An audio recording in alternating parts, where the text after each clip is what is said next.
Evergrande mau bangkrut, pasar saham anjlok, jadi inget deh sama keadaan di tahun 2008 terus panik. Hayo, siapa yang begini nih? Ngaku deh, IHSG kita terus sideways setelah crash pada pandemi COVID-19 di Maret 2021. IHSG kita nih kayak kanguru guys, yang loncat-loncatan tapi di situ-situ terus, iya nggak sih?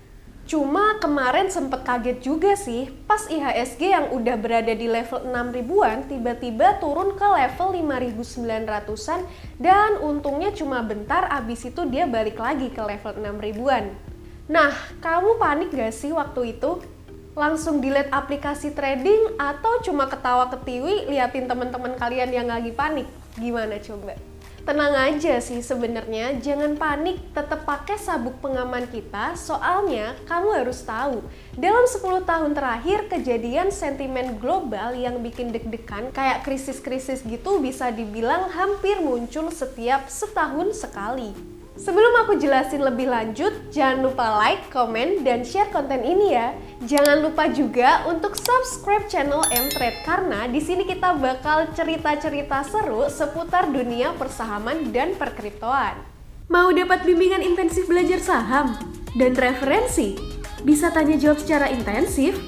Yuk, daftar Mtrade sekarang di mtrade.id/whatsapp atau klik di bawah sini ya.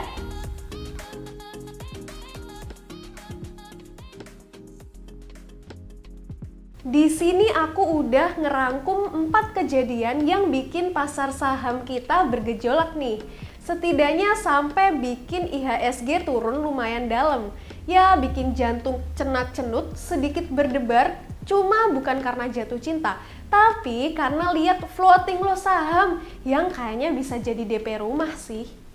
Pertama, gejolak pasar pada tahun 2013. Ini momen pemulihan ekonomi AS setelah mengalami krisis keuangan 2008. Kamu umur berapa nih waktu ini? Kayaknya kalau aku dulu masih umur 9 tahun deh, masih anak pik, belum ngerti apa-apa. Tapi ini sangat berpengaruh loh terhadap IHSG dan pasar modal Indonesia kita. Kalau kamu salah satu yang udah mengalami proses ini, sharing dong situasi waktu itu kayak apa sih? Tulis di kolom komentar ya. Tapi aku nggak bahas tentang krisis 2008 kok, aku bahas gejolak ekonomi setelah ekonomi AS pulih pada 2013.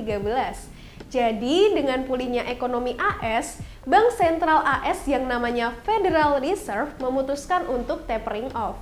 Tapering off itu apa sih? Bakal panjang banget kalau dijelasin. Mending klik di atas ini ya, karena Mtrade udah pernah bikin videonya. Intinya, tapering off itu kebijakan pengetatan moneter kayak naikin suku bunga acuan sama mengurangi quantitative easing.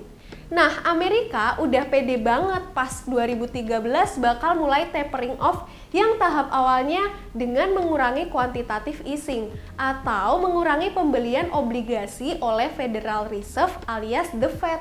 Padahal IHSG pada 2013 sempat melejit tuh 13%-an dari periode Januari ke April, dari yang tadinya di level 4.400-an jadi 5 ribuan. Pasti banyak yang cuan ya. Namun kalau yang lupa taking profit pasti bisa boncos habis itu. Kenapa? Karena pengumuman rencana tapering of the Fed bikin IHSG turun sampai dengan 16% dari posisi tertinggi pada April 5 ribuan menjadi 4.100-an pada Agustus 2013. Terus apakah market terus turun? Ya enggak lah, tenang aja. Ada penurunan pasar, disitulah para pemburu barang diskon datang untuk membeli, sehingga supply and demand terjaga lagi. IHSG bisa pulih ke level 5 ribuan lagi pada Juli 2014.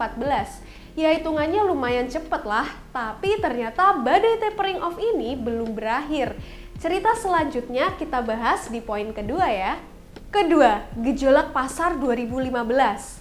Nah, ini masih ada hubungannya ya sama gejolak pasar di tahun 2013. Yang dimana setiap hasil FOMC yang ditunggu-tunggu adalah momen kapan suku bunga acuan dinaikkan. Hal itu berasa banget fluktuasi pasar setiap The Fed lagi FOMC. FOMC ini apa sih? Jadi FOMC ini adalah agenda rapat The Fed yang diadakan untuk ngobrolin kebijakan-kebijakan ekonomi. Tapi puncak fluktuasi pasar bukan pada tahun 2014, melainkan pada 2015. Pas 2015 ini banyak banget momentum global yang bikin pasar saham global kompak ambruk. Misalnya kayak Yunani yang nggak bisa bayar utang. Padahal sistemik banget tuh dampaknya kalau Yunani nggak bisa bayar utang.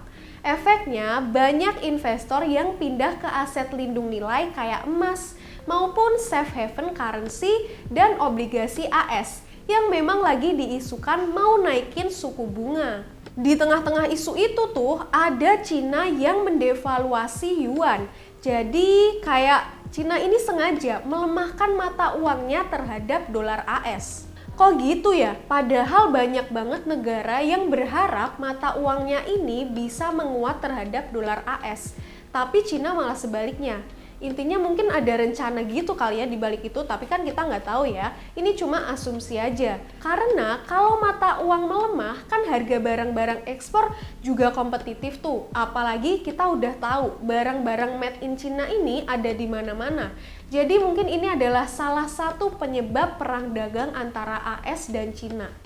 Ditambah, ternyata The Fed merealisasikan kenaikan suku bunganya pada akhir 2015. Ini bikin langsung banyak outflow, belum lagi di Indonesia kondisi ekonomi juga masih belum stabil akibat pelemahan rupiah dan penurunan harga komoditas ke level rendah. IHSG turun 18,72% dari 5.200-an pada Juni 2015 menjadi 4.200-an pas 26 Agustus 2015 atau saat Cina mendevaluasikan yuannya. Pemulihan IHSG ini memakan waktu hampir 1 tahun, baru pada 11 Juli 2016 IHSG kembali pulih ke level 5.000 dan setelah melejit terus hingga 5.400-an pada Agustus 2016. Ketiga, gejolak pasar pada 2018. Setelah adem ayem pada tahun 2016 dan 2017, mulai terusik lagi pada tahun 2018. Semua ini gara-gara perseteruan antara Turki dan AS.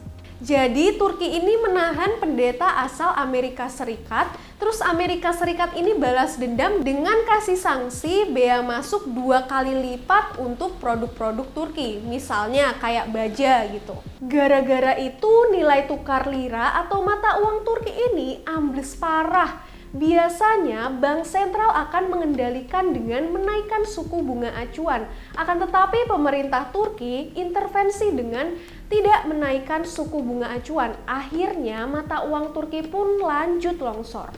Nah, longsornya mata uang Turki ini bikin utang luar negeri Turki ini bertambah banyak. Dari situ muncullah kekhawatiran bakal terjadi krisis di Turki. Impact-nya banyak investor asing yang cabut dari emerging market termasuk Indonesia. Dengan mengamankan asetnya, kalau ada apa-apa mereka beralih ke aset-aset safe haven seperti emas, dolar AS, obligasi, dan lainnya. Pada periode 6 Agustus sampai dengan 14 Agustus 2018, IHSG turun 5,44% dari level 6.100-an jadi 5.700-an. Ya kecil sih, tapi ngefek banget loh ke investor retail seperti kita. Untuk yang Turki ini, efek ke IHSG nggak parah sih. Soalnya pas 27 Agustus udah bangkit lagi ke level 6.000-an. Keempat, pandemi COVID-19 pada awal 2020. Nah, banyak banget nih trader dan investor angkatan corona, termasuk saya teman-teman. Banyak banget nih teman-teman yang cuan gara-gara masuk ke sahamnya pas pasarnya lagi anjlok. Damage pandemi COVID-19 ini lumayan gede loh. Pas Maret 2020 IHSG anjlok 18%-an dari level 6.000-an sampai sempet ke 4.900-an. Beberapa kali perdagangan ini juga mengalami trading halt. Trading halt itu penghentian perdagangan sementara sekitar 30 menitan biar pasarnya tenang. Lalu BEI juga ubah ketentuan ARA dan ARB jadi asimetris. ARB-nya sekitar 7% dan ARA-nya tetap. Nggak adil ya. Belum lagi BEI juga hentikan aksi short selling. Terus OJK kasih relaksasi buyback, semua itu dilakukan biar pasar saham stabil lagi teman-teman. Untungnya cuma butuh waktu sekitar setahun ya, pasar saham Indonesia kembali pulih ke level sebelum pandemi. Jadi bisa dibilang fluktuasi di pasar saham itu pasti terjadi ya. Nggak usah panik dan takut karena ada aku di sini. Iya. Bercanda teman-teman. Soalnya dari pengalaman bakal pulih lagi kok, meski durasi pulihnya ini berbeda ya. Untuk itu, paling penting adalah menyiapkan manajemen risiko dan money management yang baik. Jangan lupa juga untuk taking profit ya, selalu sediakan cash untuk babat saat pasar saham sedang down. Dan jangan malah nafsu pas sahamnya lagi uptrend. Malah kebalik, nanti nggak ada cash pas pasarnya lagi down. Menurut kalian, apakah ada potensi pasar crash lagi dalam jangka dekat? Kalau beneran terjadi, kira-kira gimana strategi trading kalian pas pasar saham lagi dalam keadaan tertekan begitu? Belum tahu caranya dan mau tahu caranya? Yuk gabung user VIP Mtrade, nanti kita belajar bareng-bareng. See you on the next video ya!